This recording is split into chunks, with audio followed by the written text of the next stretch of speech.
بخش سرعت این رقابت‌های اسمی هست که 53% میدونستید باریکلا. سال سوم ما چرا خیلی رو باید انتخاب میکردید؟ 38%تون آگاه بودید در گزینه درست رو انتخاب کردید، اما 43%تون آیا نولو رو انتخاب کردید که باید انتخاب کرد. 58% تقریبا تو 50% بودید برای بخش ورزش.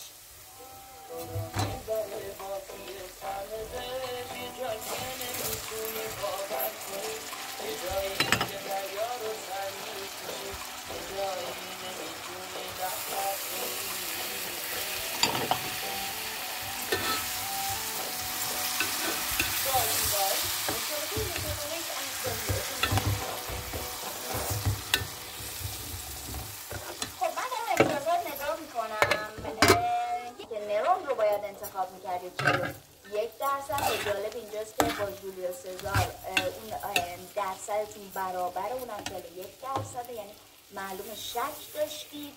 و سوال سوم جمهوری دموکراتیک کنگو رو باید انتخاب میکردید. 51% همین گزینه رو انتخاب کردید. به سوال پلان‌های دفاع مقدس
بله بیا صدایشم با خمرش نه چشم جدا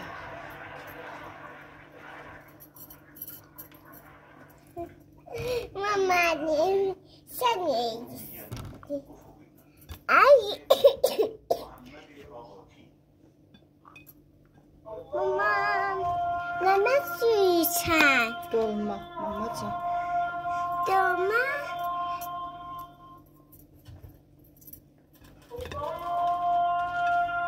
باخم جایم بیاش